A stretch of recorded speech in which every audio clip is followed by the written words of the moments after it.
Sahana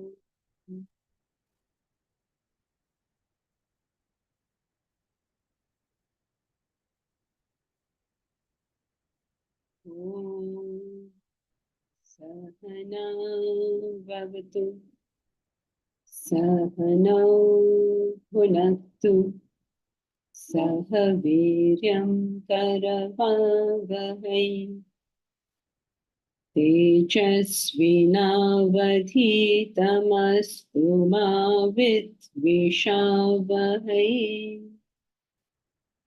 Om Shanti Shanti Shanti.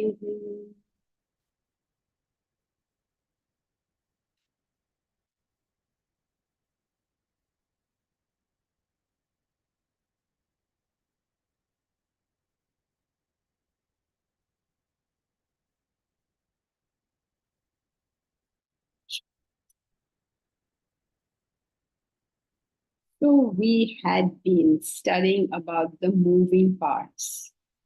10 moving parts, 10 dynamic parts, 10 parts that will keep on moving and shaking, putting paid to this happiness which we all seem to be seeking. So remember what they were? The first dynamic part means you have no control over it. The first dynamic part was what happened? Attainment of the Yes, whether you get it or not. Can you guarantee you will get everything you want? The first moving part of that big machinery is will you get it? Second part, It is as expected. can't hear you. It is as expected.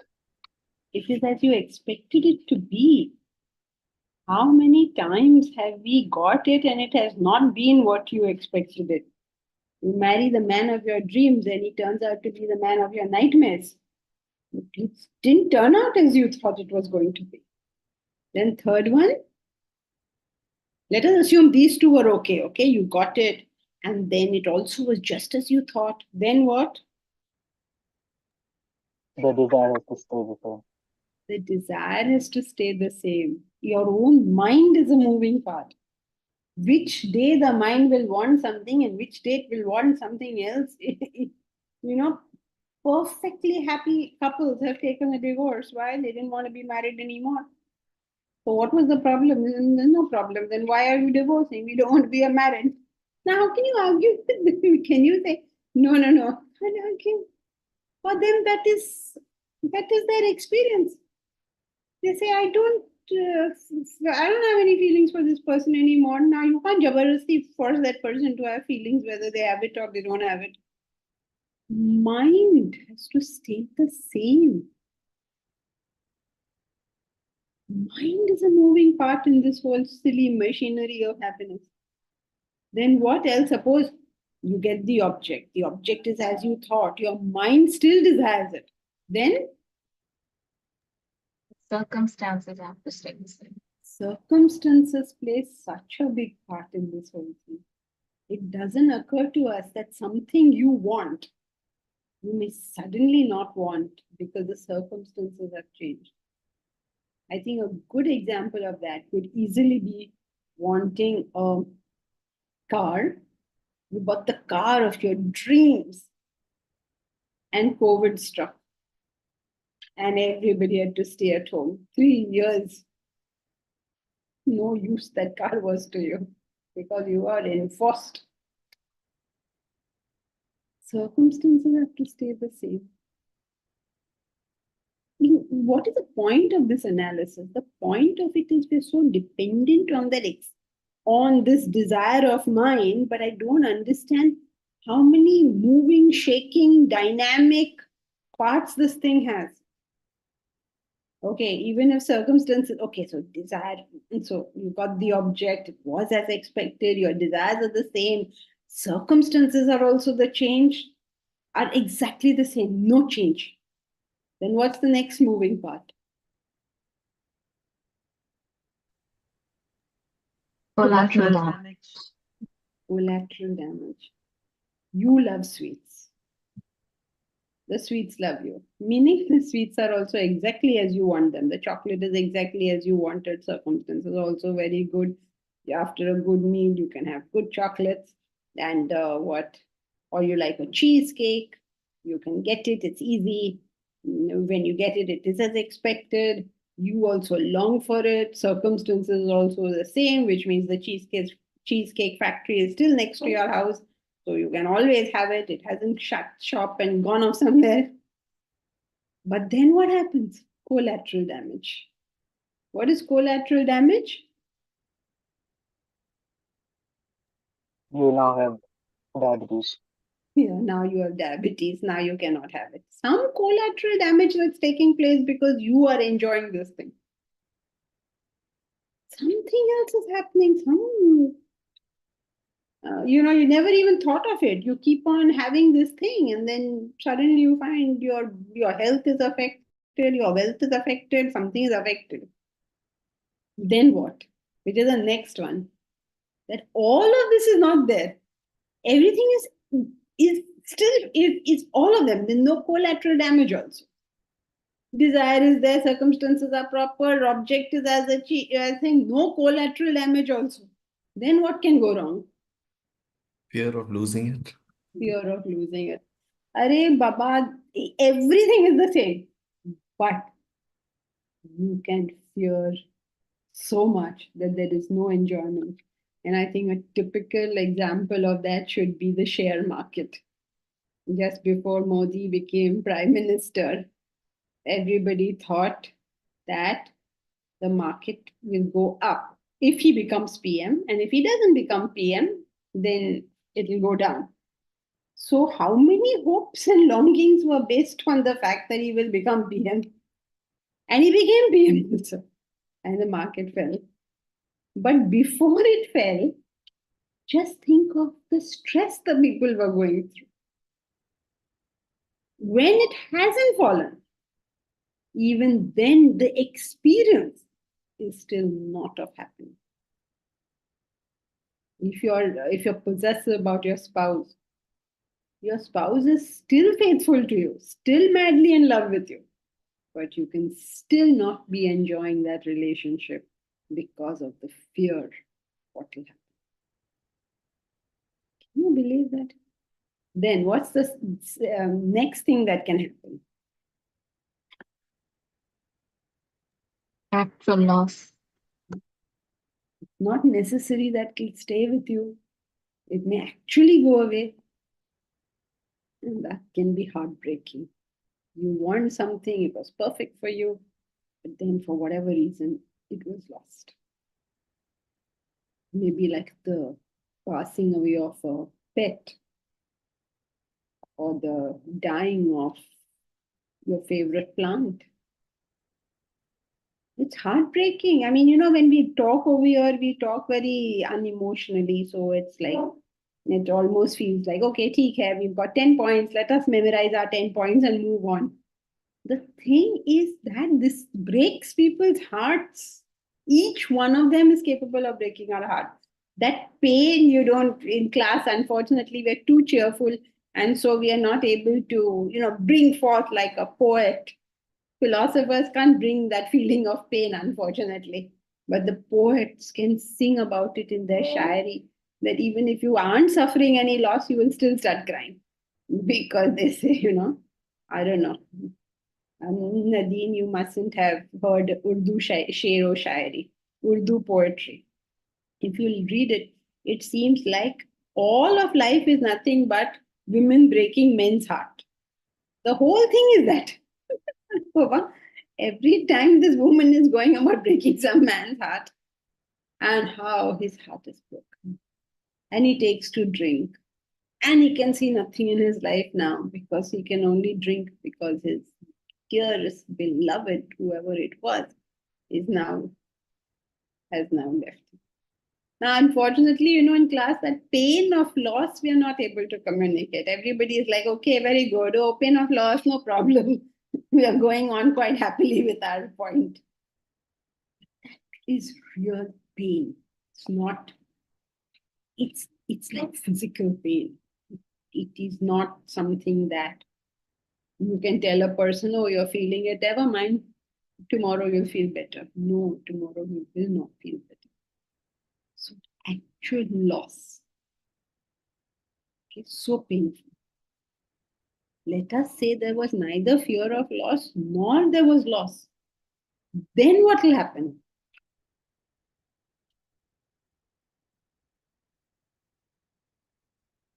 You know what Sometimes will you suffer continued possession of the thing. Okay, so the next problem the mind faces is, if you don't lose it, will you be happy? No, you will be bored. Can you believe that? It's like this mind cannot be satisfied. It's impossible. If you don't lose an object, will you be happy and satisfied? No, certainly not. You are going to be entirely bored. It's called neutralization, philosophically. In layman's language, you get bored of it. Okay, so suppose you live on the seafront at Huntington Beach. You have seafront residences, some of the most expensive and beautiful residences. Okay, and you're living there. So are you like living on top of the world? Yes, you are for a few years. After that, you want to go live somewhere else. Continued possession is not pleasurable either.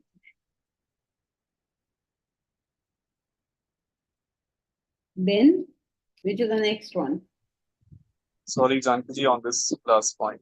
Yeah, But okay. the attachment to the possession continues, right? So wouldn't that give some sort of pleasure? I mean, the boredom will sustain. No, it doesn't give any pleasure. The attachment makes you worry about it. It makes you worry so much, so much, so much. So you're always fearing loss. There is no pleasure. There is a belief that there is pleasure. There is no real pleasure in any of this. You are feeling that no, there must be, because the person will not be willing to leave. The person is not willing to leave is true. But it is not true that they are enjoying what they have. If that thing leaves them, it will cause them displeasure. But its presence will not give them pleasure. So ultimately, boredom places itself. Places itself, meaning? I mean, ultimately you get bored. I mean, is this part of the succession? Yes, yes. If that thing doesn't leave you, okay, then you'll just get bored with that thing. Like how you felt about your spouse when you first got married, how you feel about the same spouse 30 years later, how you feel about a piece of furniture when you got it, how do you feel about it 10 years later. So that if you continue to have it, it's almost like whether it is your furniture or your spouse or things you're used to, it's almost like you don't see they exist anymore. So taken for granted. So the other way is it's to stay enthusiasm. Is to stay being enthusiastic about it. Yeah, we are not solving the problem. We are only Yes, okay. Right. Hopefully we'll solve the problem soon, but at the moment we're only discussing the problem. Okay. So continued possession, also a problem. Hey, Baba, when are we going to find happiness out of that? Then what's the next one? Suppose you have continued possession and you're not bored, then Getting addicted. then you're addicted to it. Are you get so addicted to it, such as especially in India, a big thing over here because it gets so hot is the air conditioner. Eventually, you become so addicted to it that you can't function without it anymore. You can't sleep without the air conditioner anymore. You're addicted to it. This is at least okay, but sometimes we get addicted to things which should we have. Other problems we will create. You get addicted to stuff. Stuff, most definitely. We don't have stuff, so Yes, so you no doubt think how nice to have staff. Over here, we are like, when the staff comes, also we are miserable, and when the staff doesn't come, also we are miserable. So, all of this happens, right? And then what? Then we come to the next one, the seeking of the new.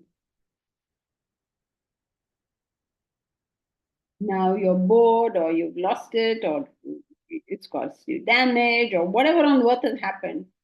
Now you start looking for something new again. Every one of us. Okay, now when you start looking for something new, then what happens? Same thing. Again, 10 moving parts. And eventually, with hope, we start the whole process all over again. The craving, the agitation, the longing, the hard work, only to bring on the whole rigmarole all over again. One is transfixed in a never-ending vicious cycle. In Sanskrit, this is known as samsara, an endless chain of mental entanglements. We start all over again, not recognizing that even when you do this thing all over again, all you do is just this. Oh, Deep Raj, the Dashavatar of sorrow. Good usage. If you had told us earlier, we could have added it into the book. The Dasha Avatar. Dasha Avatar means there are 10 avatars of Vishnu. You know this, Joyce? So Vishnu, the god, takes 10 avatars. What is avatars? 10 incarnations on earth. The story goes. That's the mythology, okay? He starts as a fish, and then he's a tortoise, and he's got 10 of them. Then he's Rama, then he's Krishna, then okay. Then he's also Christ, by the way, and Buddha. I mean, everybody's not very clear what this list is. They are quite flexible on what the exact list is. And then 9 have come so far, and the 10th is yet to come. He's called Kalki Avatar. So Deepraj says that there are Dash Avatar of sorrow. So good usage. So That's very interesting. Thank you. So what is Deepraj saying? Classic example is a hoarder. Okay, he complains about his house being full of junk but refuses to throw it out. And even gets angry when you suggest to throw it or donate it. Yes, correct. No pleasure something is giving you. Can you imagine your house is full of millions of things? You have to take care of them. You have to dust them. And if you live in India, you have to dust them 2 times a day. And have to take care of it. If you don't take care of it, you're going to be living in a junkyard. No, why would you have so many things? Cannot say anything. So, this whole concept, you seek it out again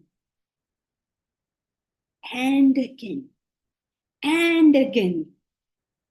And this is what samsara means. You're stuck in that loop. Many people think samsara means to get married, to have children, and all that. That is not samsara, because if it was samsara, then Rama is in samsara, Krishna is in samsara, Janaka is in samsara. So obviously that doesn't mean it. What does it mean? It's an endless chain of mental entanglements. Whatever you're in, that loop will go on and on and on till eternity. Until you decide to just take a look at what you yourself are. The craving, the agitation, the longing, the hard work. It's not like anyone gets anything as a gift from heaven. You actually have to work for it. The whole rigmarole all over again. So because there are these 10 moving parts and you're stuck in that loop, we're all stuck in that loop over and over and over again. We've done this. And that explains why our happiness is so elusive. It depends on multiple factors, many of which are beyond our control. Actually, if truth be so told, all of them are beyond our control. But let us take a more sympathetic stance and say, many of which are beyond our control. And they can go awry at any time, putting paid to the dearly anticipated happiness.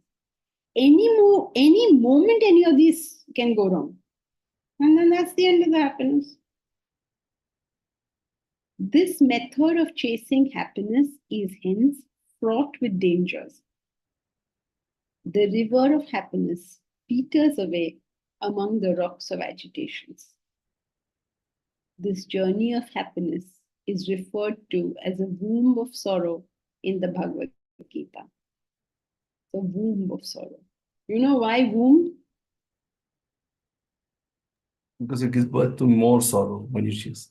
Yes, because it gives birth to endless sorrows in the future.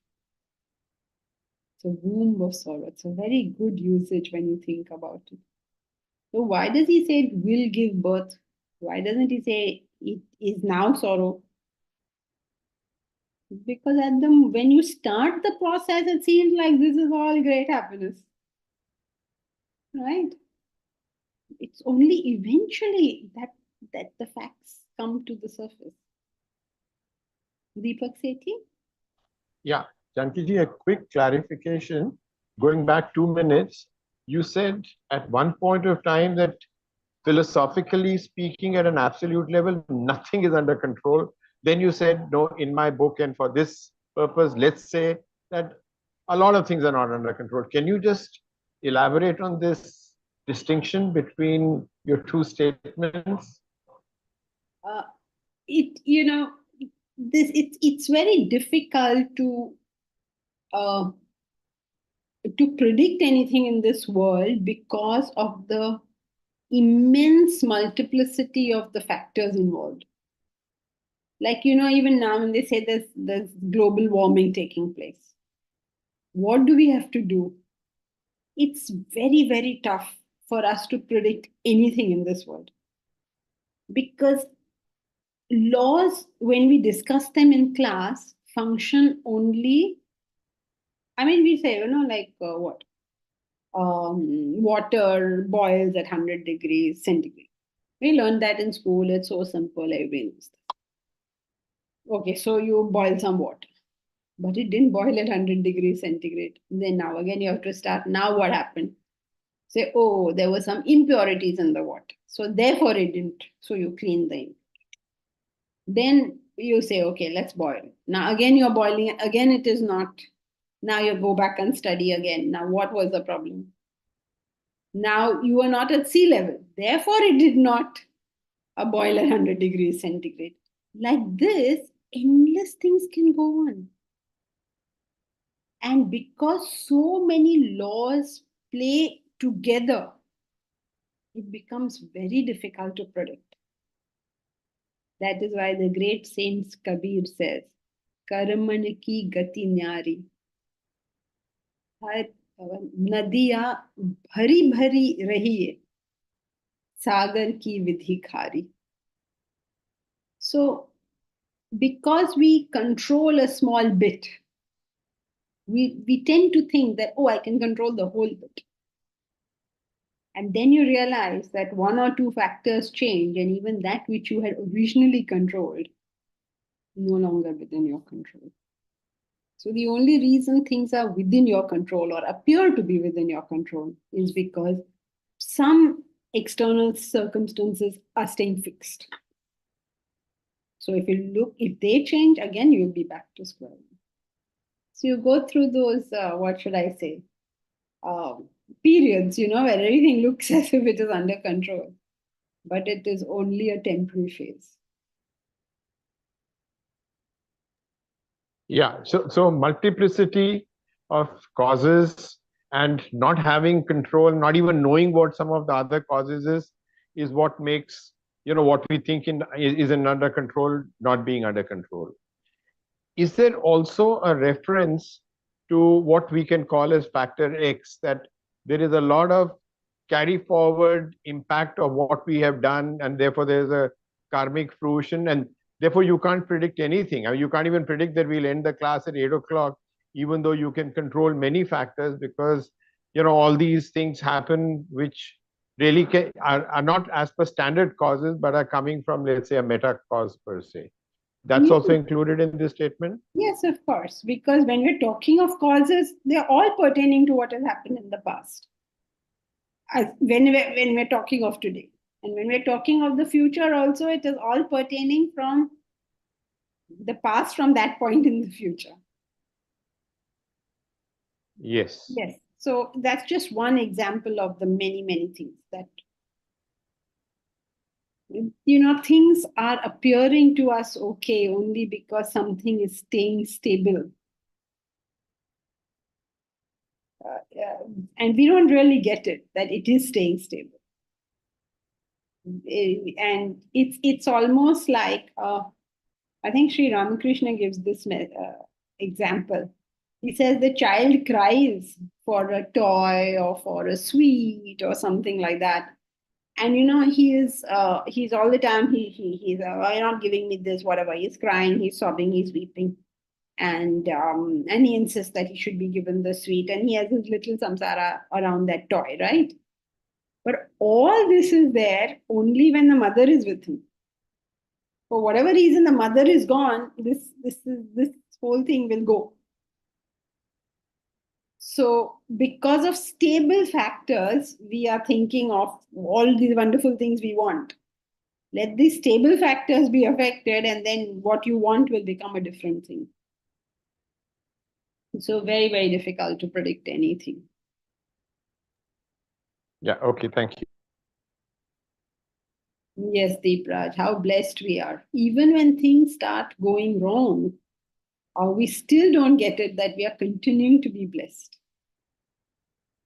Because even if everything is going wrong, still some things are there, no, which you are sort of like, just imagine in Japan a few years ago, people must be running to catch the train or whatever, getting a promotion at work, not getting a promotion at work, rushing in the traffic to catch their train, to be home at a certain time. Probably something is in the oven and they say, I have to be home for that something. Whatever, there was all the stuff going on in their head. All of it vanished when the tsunami hit. Simply vanished. What oven and what turkey in the oven, whatever in the oven they had put. What on earth did any of it matter? So suppose today I cry, okay, I cry that, oh, so sad, something. I met with an accident, I fell down, I broke my foot, whatever it is I'm crying about. I just don't realize how many factors are still stable. So no matter how bad things get, they can always get a little worse. And thank God they haven't. I mean, like anything, right? Just our COVID experience.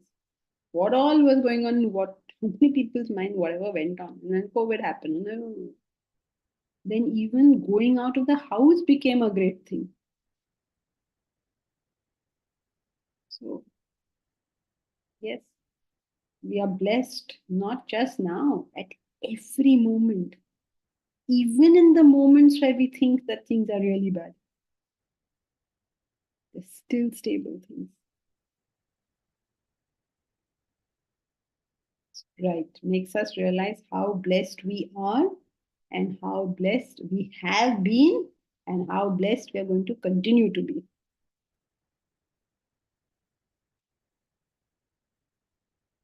So what did we do? These 10 factors explain why happiness is so elusive. Why is it so elusive? Because there are multiple factors involved which are beyond our control, and any one of them at any time could go wrong. Hence, this method of chasing happiness is fraught with dangers. It is a womb of sorrow. Because though it seems very pleasurable now, it is going to give birth to future sorrows. It is only a matter of time. Every pleasure that you have got because of this contact with an object is a womb of sorrow because it's only a matter of time. You see, gestation periods in various creatures are very different, right? For a human being, gestation is 9 months. For a dog, how much is it?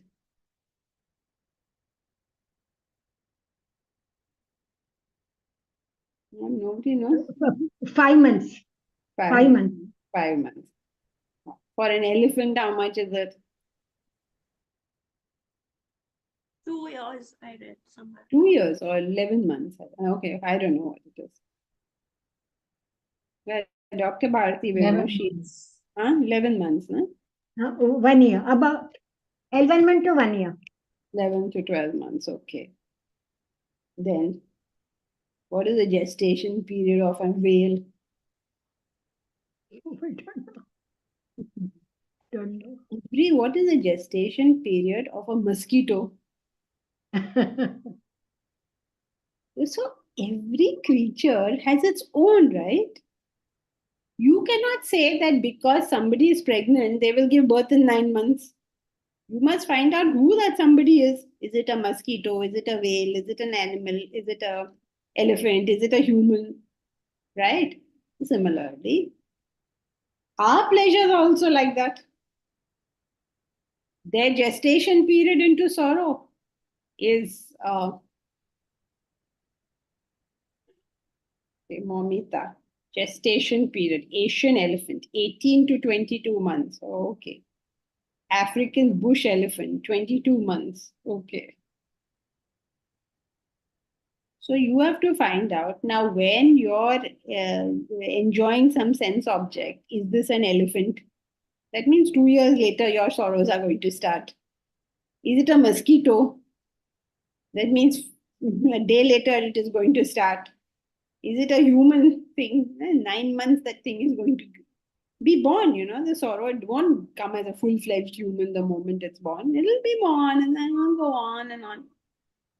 So there is a gestation period. That's why it's called womb of sorrow. In some time. How much time? Depends on what that object is. All right. So there's a gestation period in that womb of sorrow.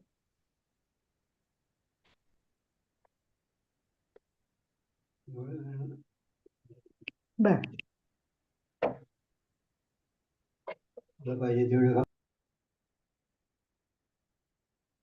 Mahesh, come on, where are you? You're expecting more stories on gestation period. Okay, now having said all this, one very important statement is coming now. Why? Because having heard all this, most people are going to decide, okay, then we should not have these pleasures only. They're all womb of sorrow. So let's see now what. That is not to imply that desire should not be fulfilled. Please underline this. I mean, I don't know which one to say is important. If I say desire should be fulfilled, then everybody goes all out.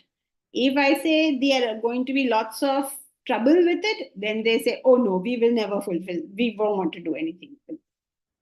What to say now? That does not imply that desire should not be fulfilled. This is where the whole dichotomy of life is. On one hand, they tell you if you touch it, it's painful. Then they tell you better go touch it. Hey, Baba, make up your mind. Do you want me to be in pain? No, they don't want us to be in pain. What they're trying to say is there's a particular way of doing it. And if you follow that way, you will enjoy the object and you will not be involved in the samsara. That is what the point is over here. So that is not to imply that desire should not be fulfilled. If you prevent people from fulfilling their desires, if they go all out to fulfill their desires, what will happen? they'll fall a prey to these 10 moving parts of happiness. What will happen if they don't go and follow their desires? Suppose they don't do what they want. Then what will happen? Frustrated. Frustration. Total frustration. So the assumption is everybody will naturally follow their desires, naturally do whatever they want to do. So therefore, they give the, what should I say, speed breakers there. However, some people misunderstand and go to the other side and say, okay, then all these things are horrible and you should never touch them. That can't be true either, because then everybody will be like really frustrated with life. So it is not about fulfilling or about not fulfilling. Okay, then what is it? It requires further investigation and more application of thought. It will seem like we'll get an answer, but we never got one. You need to think about this thing. Getting away from it all. One solution that often occurs to us is that we should simply get away. How many people have said this to me? When I am all the time telling people not to get away. They tell me, oh, now I'm very busy. Really nice people, like really good and genuine people. I know one man, he met me somewhere and he asked me if I was me, and I admitted to it. And he says, oh, I've been listening to all your lectures and you're so good in this thing and that thing. I have decided I am going to dedicate my life to this thing. This is the only sensible thing in the world. I will not do anything else. I just want, all my responsibilities to get over, and then I'm going to come to your university and I'm going to retire there. What? Did it look like an old age home to you? What do you think a university does? After you finish all your work, you go to university? Hey Bhagwan, mera sin nahi khao. Simply get away. That's what they want. But they're forced now, children are young, or somebody has to get married, or the children have to go to college, whatever it is, they feel that I want to get away. And I'll just finish this and I'll get away.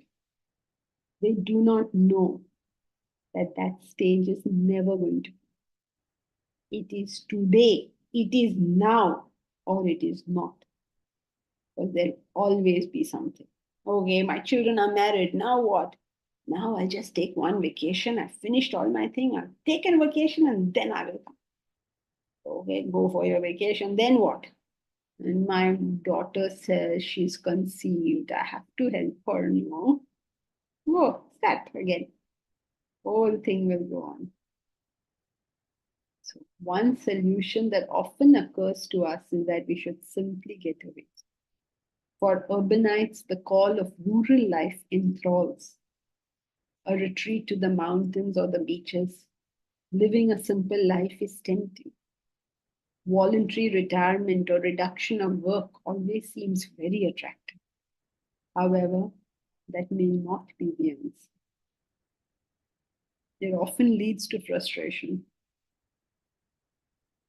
It almost feels as if one has copped out. It is not necessary to Arjuna in chapter 1. Yes, correct, Arjuna in chapter 1. It is not necessary to leave the mainstream to find that elusive happiness. Further, not all those who have left it have found happiness either. Some have also committed suicide. The frustration, suppression, and loneliness can become unbearable. I don't know if you remember these stories. Do you remember these stories, or shall I tell you? Remember this? One man, he left everything and he went to the what do you call it? To Himalayas. And apparently, after some time, he shot himself. The thing is, how did the question is, where did he get a gun from? So, when you're high up in the Himalayas, apparently near the borders, they give these people guns for self-defense. He used it to kill himself. Imagine gone up high into the mountain somewhere. So frustrated. We don't understand it, that loneliness and that it becomes too much. Remember that story I told you, which Swamiji told us he had gone to Sri Lanka and one man asked to meet him. Remember that one? And then that man told him, I had this business in Europe and I was doing very well. And then I came to Sri Lanka one day. It was so beautiful here. So I wound up my business and I came here and I thought I'll retire here. And now I am so agitated. I don't know why it's so beautiful here, but I'm so agitated. And so Sir said to him that if you're asking me, I will go back to Europe and do whatever it is you are doing. Do your business. People have done that. Almost 40 years now I'm listening to these stories of people who said, oh, this is all terrible, it's so depressing when you read all these things. You say, no, all this is useless. And especially if they're going through pain themselves. And they want to leave all this and go and do something else. But that's not the answer. Bharat, why not simply come back to normal life? It's very difficult, Bharat. It's very difficult. Think about that person, okay? He has left everything. He has declared his intention of taking sannyas, gone up to chucked his whole family away, gone up to the mountains. Now, with what face is he going to come down again? It's not so easy backtracking on these things. In fact, it's very, very difficult to backtrack. It's like even the most simple things, suppose you declare, Bharat, to everybody that you're going to go and study your PhD. Then everybody will keep asking you, how's your PhD going? When are you going to finish? And then it's very difficult to backtrack and say, no, I gave it up. Every time you try to do something, even if it's running a business, it's quite difficult. Even businessmen, they can't backtrack. They take all these loans and all.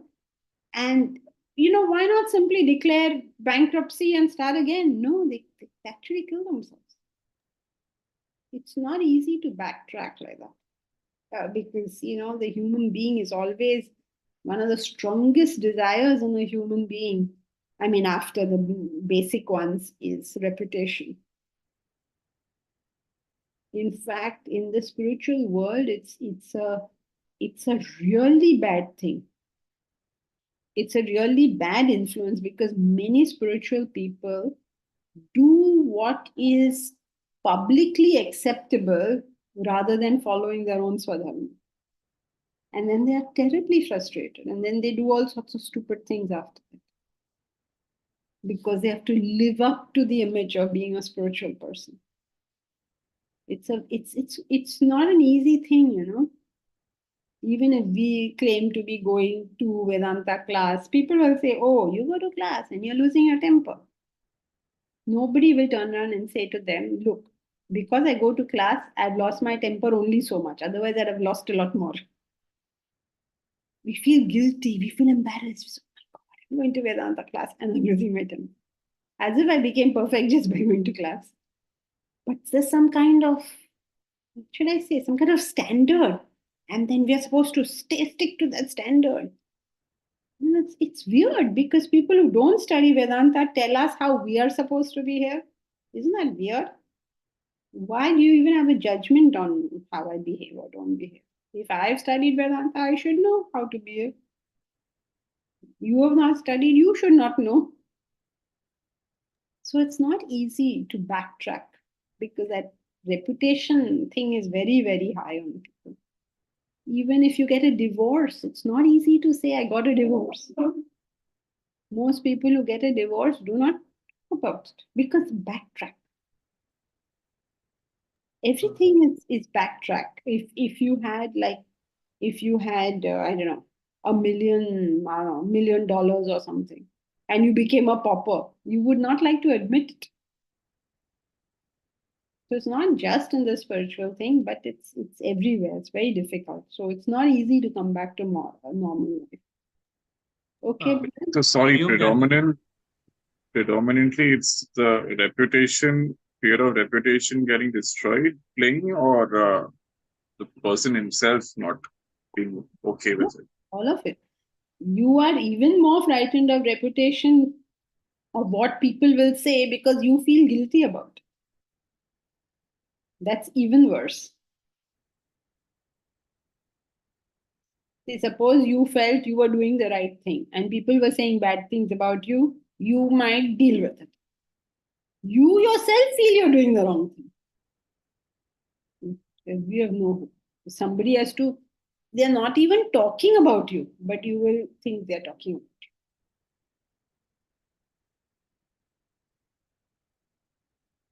you. Hariom Janki, I have a question. Yeah, Will you one take it second, later? Or? Ganesh. I will, yeah, there's a whole bunch I'm reading here. Bharat, you're okay? Yes, thank you. Momita, if you are genuinely seeking, you can give up something that's not working. It's okay for us to say over here, Momita, when actually push comes to shove, it's a difficult act. It's an act of courage, it's an act of bravery, it's an act of renunciation.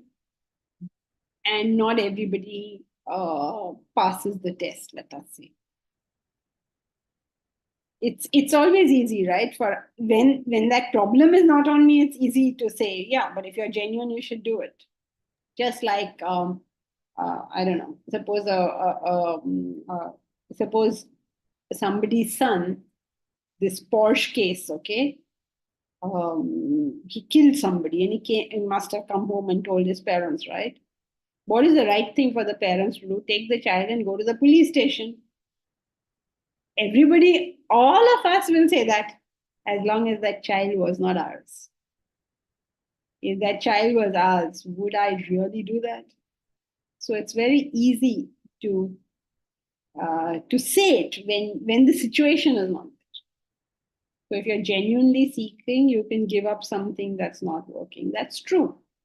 But the human mind is full of so much. There's so many pulls and pushes and tensions.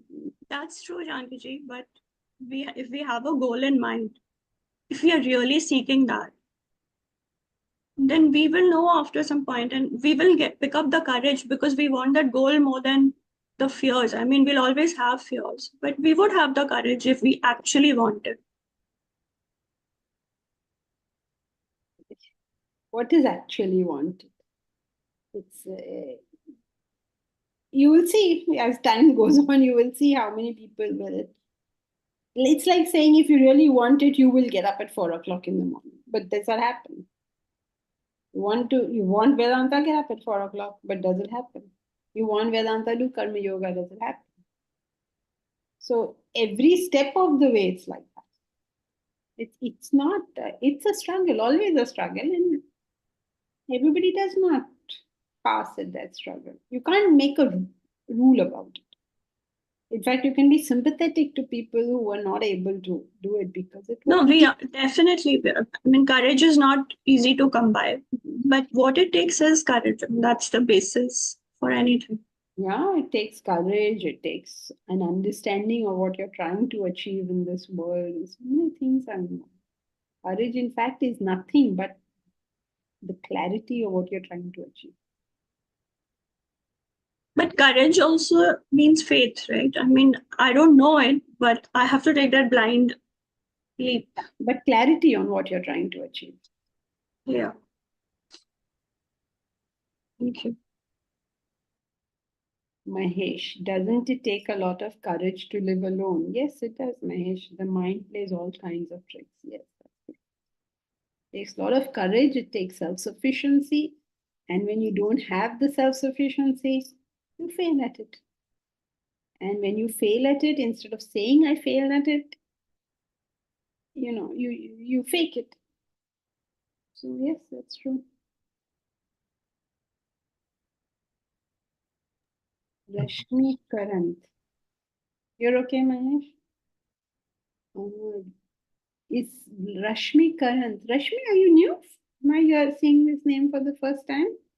Hi, Janaki ji. Yeah, I'm relatively new. I've been trying to join from a few classes, but due to my work schedule, I'm not able to join every week. Oh, okay. Oh, you're Samta's friend. Yes, yes. Ah, okay, yes, yes. I remember you, Rashmi. Yes. Yeah, so it's fear of loss of reputation or dishonor so hard because we're still identifying very strongly with our mind, very strongly with our personality, whole thing, body, mind, and intellect, because it's a strongly entrenched feeling that this is me, that this body, mind, intellect is me. So anything you say about the body, mind, intellect, you're saying it about me. It's very difficult. So suppose someone tells you you're very thin or you're very fat, and then you get very angry, and then you say, how dare you do body shaming to me? You know, all this whole thing. Why? Because of the belief that this body is me. You said that about me. And if you say that about me, I will not tolerate you talking about me, or whatever. Or I feel so bad. How can you say that about me? You hurt me so badly. You know, one way or the other we go. Or I tell you, I don't love you. I don't like you. How can you not love me? Don't you know I'm so good and this and that? All because I believe that is me. You're talking about me. Or I say you're bright or you're not bright, you're intelligent or you're well informed or whatever it is. You're very spiritually developed. In this class, maybe everybody will fall for that one. Oh, you're very spiritually developed, or you've got a lot of sattva, or you're a very disciplined person. And you take it on yourself. You say, he's talking about me. So as long as there's an association with the body, mind, intellect, I take other people's words very personally. When there is not so much association, it becomes a matter of fact. I mean, either what you're saying is true or what you're saying is false. There's no emotional reaction or reaction at all. The only reaction is, did you say something true or did you say something? Yes, Kushi. Somebody's got there. Is that okay? So it's not identifying very strongly with your mind alone. It's with your whole personality. Your whole being is this personality. Body, So, mind. Janaki ji, should we, I guess in those situations, should we try to, I mean, if we can remember, try to remember in that moment, try to keep reminding ourselves that, you know, this little personality, this little mind is not really me, so it doesn't matter. I mean, I don't know. I'm just trying to, you know, figure out like how do we kind of get past that, right? Because we're so identified with the body, mind, intellect. I mean, is the only way to keep reminding ourselves and then, of course, continuing to, you know, study all of these things. Yeah. First thing is a general cleanup, which is your morning study. Between 4 and 6, in your time, of course. In your time means in your time zone. Between 4 and 6, for at least half an hour, 45 minutes, have to reflect on Vedantic ideas. That is your general cleanup. Then will come specific things like this. Somebody said something and I'm upset or whatever. Then you can remind yourself. And if you remind yourself, that's good, because minor things you'll be able to deal with. But when someone says something that hits like a raw nerve, it will not help. Okay, now it's not going to help. So you need a stronger tool. One tool is a simple tool. Remind yourself about it. Okay, so it's a simple tool. It will handle simple occasion. But you have many more tools. The next tool you have is to remember what your goal is. Now, when you're dealing with this person and this person says something rude to you, before you respond, ask yourself, respond either with or without speech. What am I trying to do with reference to this person? Am I trying to build a relationship? Am I trying to break a relationship?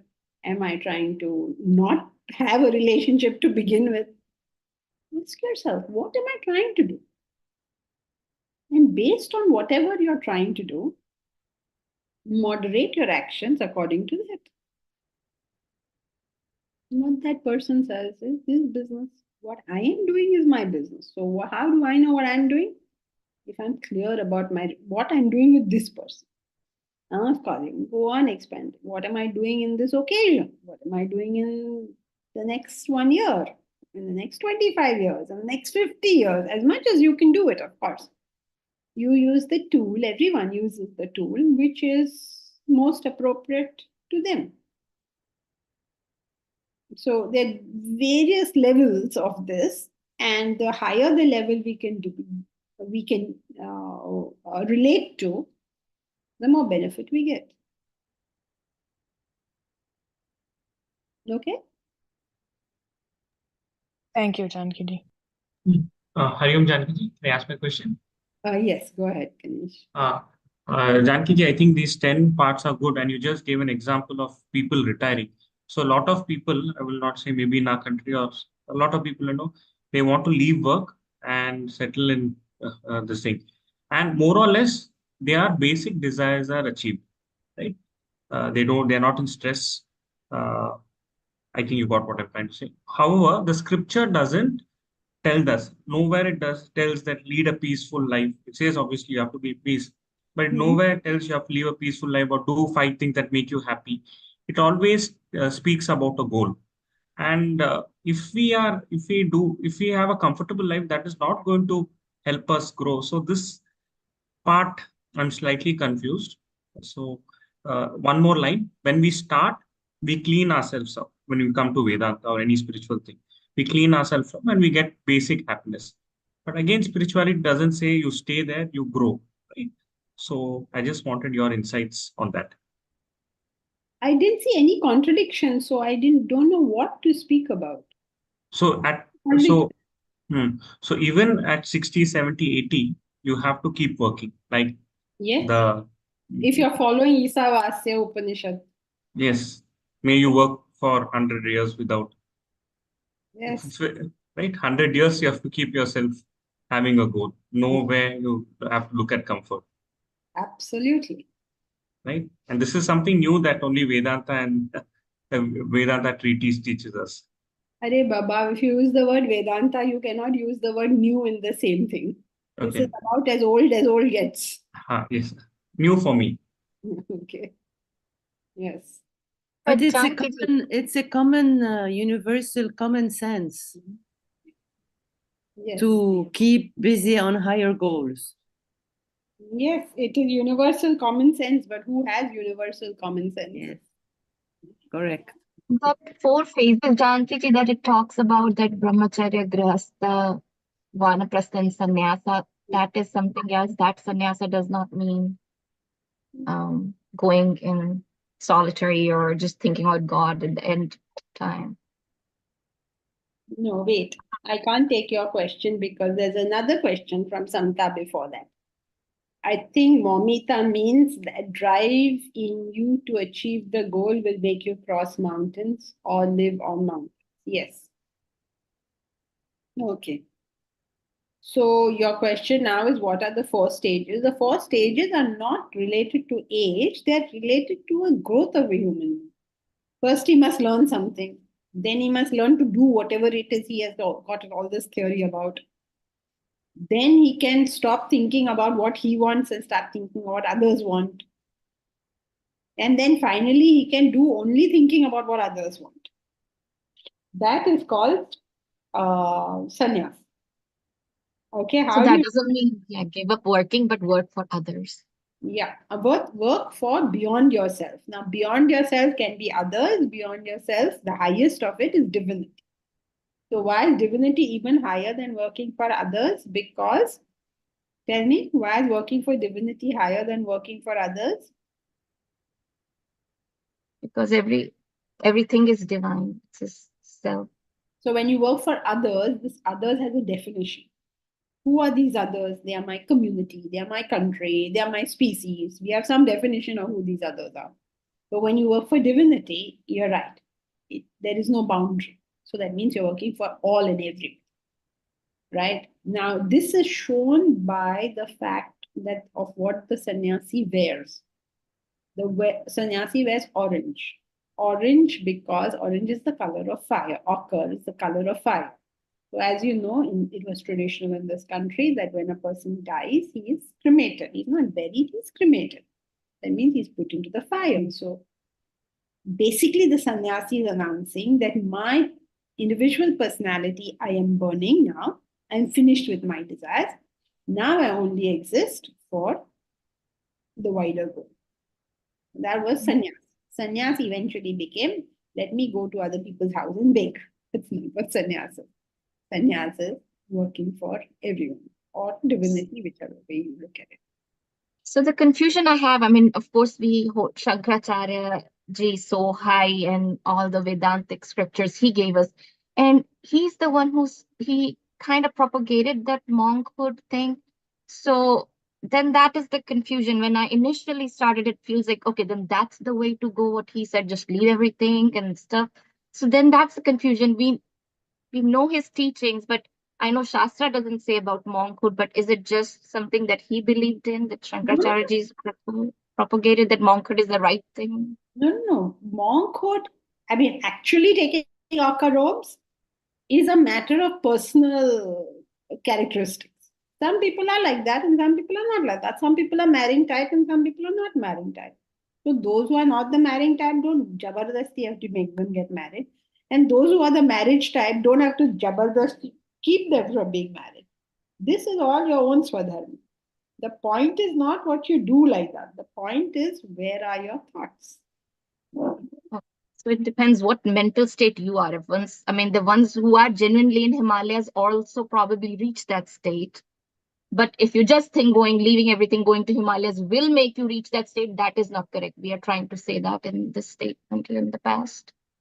Yeah, also some people are designed for monkhood kind of life and some people are not designed for monkhood kind of life.